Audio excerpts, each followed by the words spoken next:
everyone. I Rahul Tripathi, faculty of MBA department from Tecnia Institute of Advanced Studies. Today I am going to deliver a lecture on social responsibility of the global firm. So let us start with the introduction part.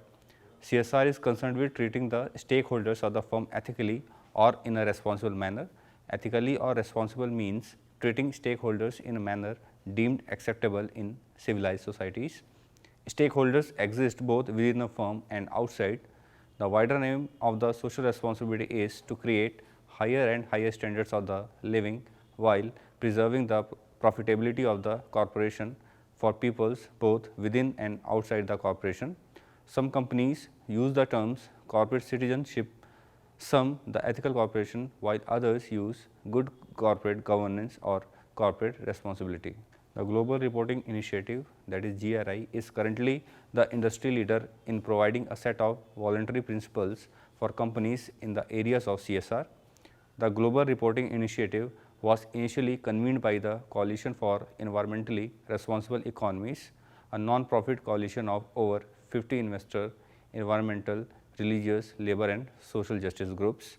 The GRI was established in 1997 with a mission to elevate sustainability reporting to equivalency with financial reporting. It has recently been established as an organization in its own right. Impetus was given to its set of voluntary principles when GRI formally launched its report at the World Summit on and indicators proposed by the GRI is very weighty, so that companies may start to ask themselves why bother. CSR is a concept whereby companies integrate social and environmental concerns in their business operations and in their interaction with their stakeholders on a voluntary basis. Now, we are going to discuss about the advantages of CSR. So, first one is that is it would help to avoid the excessive exploitation of labor, bribery and the corruption. Second is companies would know that what is expected of them, thereby promoting a level playing field. Third is many aspects of CSR behaviors are good for business such as reputation, human resources, branding and making it easier to locate in new communities, and legislation could help to improve profitability, growth and sustainability. Next is some areas such as downsizing could help to redress the balance between companies and their employees. Next one is rogue companies would find it more difficult to compete through lower standards. The wider community would benefit as companies reach out to the key issue of underdevelopment around the world. So, CSR is measured on the basis of the configuration of the business organization into 3 levels or the triple P approach to CSR. These are: first is that is principles of social responsibility, second is processes of social responsiveness, third is products or outcomes as they relate to the firm societal relationships. So, let us start with the first one, that is the principles of social responsibility. The level of obligation of these principles is institutional and is based on a firm's basic obligation as a business organization. The value of this level is that it defines the institutional relationship between business and society at large and specifies what is expected of any business.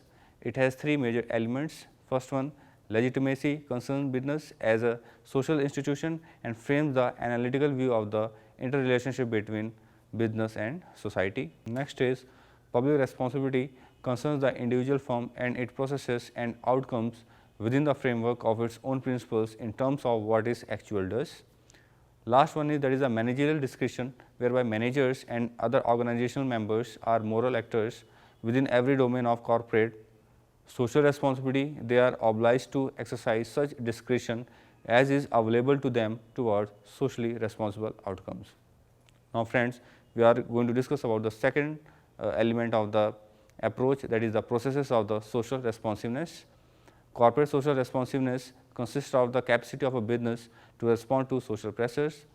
This suggests that the ability of a business organization to survive through adaptation to its business environment. To do so, it must know as much as possible about the business environment, but the environment of a business is not static, it is a complex and ever changing set of circumstances.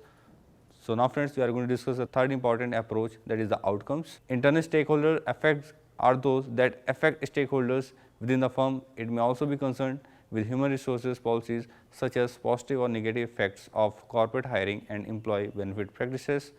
External stakeholder effects concern the impact of corporate actions on persons or groups outside the firm.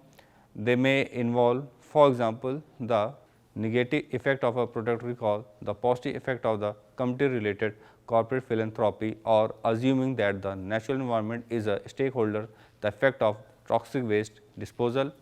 External institutional effect refers to the effects upon the larger institution of business rather than on any particular stakeholder group. For example, several environmental disasters have made the public aware of the effect of business decisions on general public. This new awareness has brought about pressure for environmental regulation, which has then affected the entire institution of the business rather than one specific firm. So, I hope you understand the concept of the social responsibility of the global firm. Thank you very much.